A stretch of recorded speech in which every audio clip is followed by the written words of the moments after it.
Thanks for joining us from the Ohio AgNet. Voice you know with the news you trust studio, sponsored by Grain Equipment Company, where innovation meets execution. I'm Dale Minyo. 52 degrees this morning. That's a little warmer than the last couple days. No wind, and powered by soy biodiesel. I'll head over to Holthouse Ag Solutions Open House. It's in Sydney. Next week, we'll take in the Richwood Independent Fair, part of the Access Seeds County Fair Tour. That's on Wednesday, and it looks like a Monday at midday. We'll have an update from AgPro about their new location in Upper Sandusky. Joining me is Ryan Minyo from BA Genetics. And Ryan, what are you seeing for soybean diseases this year? We're starting to see some white mold show up in soybeans. Sclerotinia white mold was a big issue last year in many areas of the state, especially the western and northern parts. Sclerotinia white mold causes the soybeans to develop a stem rot that affects the uptake of nutrients. White mold first appears as a white cotton substance on the stem, which then later forms into black structures called sclerotia. These sclerotia release spores into the following years, which then restarts the process. The conditions that favor white mold are cooler temperatures with above average rainfall in areas with poor drainage. So what can we do to control Sclerotinia white mold in soybeans? There's not one thing we can do to guarantee control, but there are several things that can be done to help reduce the impact of this fungal disease. One is crop rotation to non-host crops. Any legume can be a host crop. The more years you rotate away, the more you reduce white mold. Variety selection is another way to minimize the impact of white mold. Earlier soybean varieties tend to have higher white mold tolerance than later full season varieties do. Row spacing can affect the development of white mold. Wider row spacings allow more air movement between the rows, which reduces the favorable environment. Multiple fungicide applications can also help. You talked about fungicide applications. When's the best time to spray with fungicides? The best time to apply a fungicide is at R1 and R3 during the flowering window. It'll take 2 applications. The first application should be right there at that R1 full flower, then a second application around R3. Just make sure the product you're using is labeled for white mold. If you would like to learn more about white mold and how to reduce its impact on yield, contact your local BA representative. The Canadian Pacific, Kansas City, and Canadian National Railroads locked out union workers early Thursday. It's the first time the 2 largest railroads in the country have shut down at the same time, and it could have significant effects on customers and shipping on both sides of the border. The 2 railroads reportedly handle 40,000 carloads of freight per day. This includes grain, oil, meal, and other commodities. A prolonged strike will be detrimental to Canada's commerce. It will also stall any cross-border traffic normally engaged by U.S. Class 1 railroads. Well, that's all behind us now. After months of negotiations, CN Rail and CPKC began lockouts while TCRC went on strike at midnight yesterday. As Minister of Labor, it is my assessment that the parties are at a fundamental impasse. Therefore, it is my duty and responsibility to invoke my authorities under the Canadian Labor Code to secure industrial peace and deliver the short and long-term solutions that are in the national interest. Under Section 107 of the Code, I have directed the Canada Industrial Relations Board to assist the parties in setting the outstanding terms of their collective agreements, including by imposing final binding arbitration. I have also directed the board to extend the term of the current collective agreements until new agreements have been signed and for operation on both railways to resume forthwith. Workers, farmers, commuters, and businesses rely on Canada's railway every day and will continue to do so. It is in the government's duty and responsibility to ensure industrial peace in this critically vital sector. Thus, we will be examining why we experience repeated conflicts in the railway sector and the conditions that led to the parallel work stoppages we are seeing.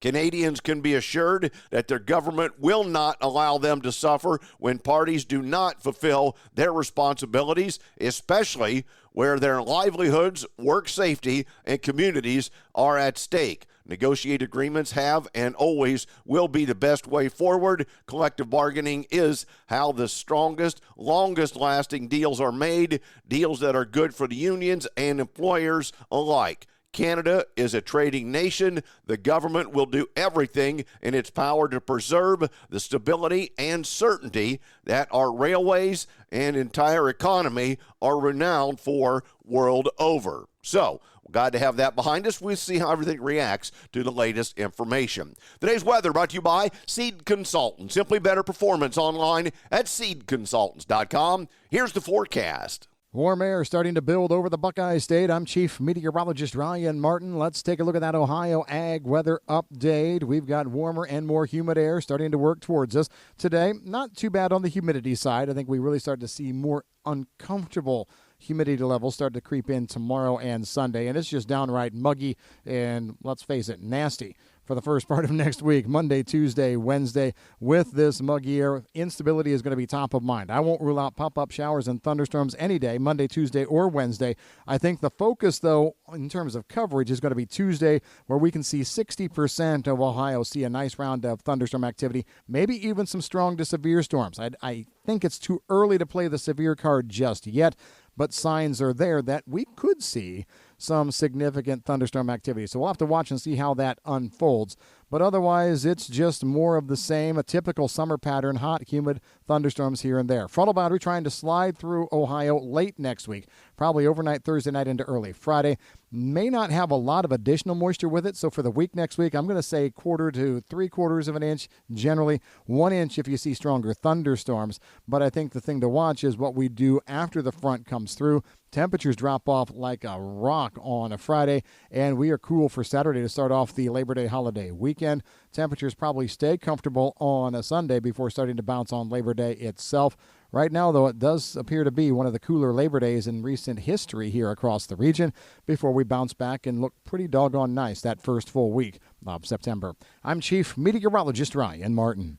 And thanks, Ryan. Dairy herds in Ohio produced 484 million pounds of milk during July, up 0.6% from a year ago, according to Ben Torrance, state statistician at USDA's NAS Ohio field office. Production per cow in Ohio averaged 1,920 pounds for July, up 20 pounds from July of a year ago, and the dairy herd was estimated at 252,000 head for July, down 1,000 head from a year earlier. Milk production in the 24 major states nationwide during July totaled 18.2 billion pounds, down 0.2% from July of a year ago. The June revised production at 17.9 billion pounds was down 1.5% from June of a year ago. The June revision represented a decrease of 137 million pounds, or 0.8% from last month's preliminary production estimate. Production per cow in the 24 major states averaged 2,047 pounds for July, 2 pounds above July of a year ago, and the number of milk cows on farms in the 24 major states was 8.88 million head, 31,000 head less than July of a year ago, but 3,000 head more than June of 2024. Back with more after this. It's time to cut costs. Your Meristem dealer has the keys. Unlock the NPK you already own with new improved Excavator AMS powered by microbialized technology. Excavator AMS is the first and only all-in-one nutrient release and residue breakdown product with built-in nitrogen, surfactants, and water conditioner. Take cost out of your fertilizer and adjuvant spend now. Unlock nutrition faster with Excavator AMS. Learn more and find a dealer at meristemag.com. Always more bushels for less. Did you know soybeans' #1 customer is animal agriculture? That includes Ohio's beef farms. Research from the Soy Checkoff found that U.S. beef operations use over 1.3 million tons of soybean meal every year. That's the meal from about 55 million bushels of U.S. soybeans. Essential protein, energy, and amino acids. High-quality feed for heart-healthy beef. Soybeans, feeding the industry that feeds us. Brought to you by Ohio's soybean farmers and their Checkoff. Well, the average retail price for all 8 major fertilizers were down again from last month during the second full week of August 2024, according to sellers surveyed by DTM. Now, the average retail price of potash during the second full week of August was down $2 per ton compared to a month ago. The price of potash is now 10% lower than it was a year ago. This marks the fourth week in a row that prices for all fertilizers have been lower, but not by a significant amount, which DTN designates as 5% or more.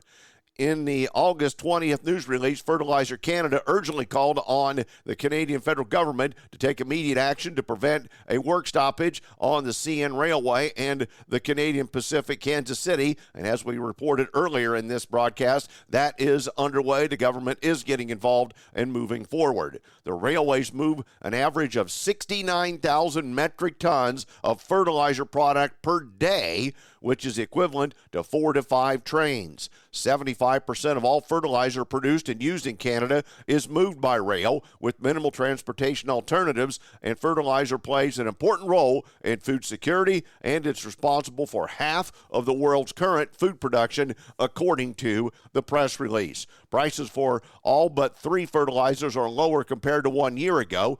Both UAN 28 and UAN 32 are 6% lower. 1034O is 9% less expensive. Potash is 10% lower, and urea is 13% less expensive in price compared to a year prior. DAP is 1% higher. MAP is 7% more expensive, and anhydrous is 8% higher looking back to last year. And again, that's based on DTN survey of producers. Time now for the Louis Dreyfus Grain Analysis, brought to you by the Ohio Soybean Council and your soybean checkoff. Here's Ryan Martin. Grain markets were weaker in a big way on a Thursday. As we take a look at the numbers, corn closing down about a nickel or so, beans down 20 cents, and wheat off anywhere from 8 to 13. Biggest losses coming on the Minneapolis wheat contract overall. News that the Canadian railways are locked out had the market with a little bit of a panic, I guess. The lockout caused Canadian grain elevators to either stop taking grain or they dropped their cash bids so sharply to reflect the rail strike. Some basis declines were 10 to 40% of the value of the commodity. The uncertainty of when the Canadian rail lockout will be resolved is just coming as harvest is starting to move into certain areas. The concerns that the Canadian grain industry is going to truck supplies to their nearest customer, the U.S., and also produced a sharp decline in wheat futures to new contract lows. The rally in soy oil also ran into resistance on a Canadian canola import onslaught.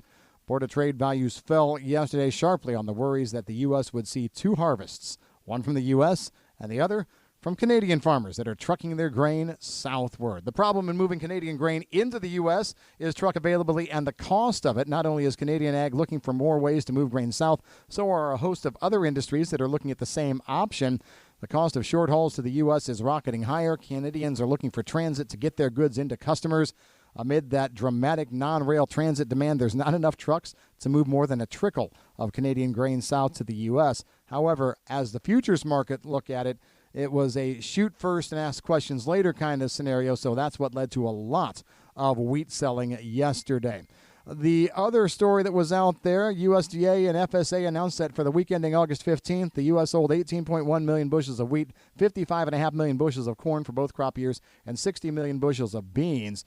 There were 1.6 million bushels of old crop soybeans that were canceled. That was probably one of the things that got the bean market the most interested outside of that Canadian rail situation. I'm Ryan Martin. And thanks, Ryan. We'll look at the overnight market reaction after this. Time is running out to earn more for your acres. The Soil and Water Outcomes Fund pays farmers to begin or expand on-farm conservation, like reduced tillage and cover crops. Last year, they paid farmers an average of $33 per acre. They offer one-year contracts, and 50% is paid prior to verification. Get paid to reduce erosion, improve your soil health, and more. Hurry to their website to request a payment estimate, theoutcomesfund.com. That's theoutcomesfund.com.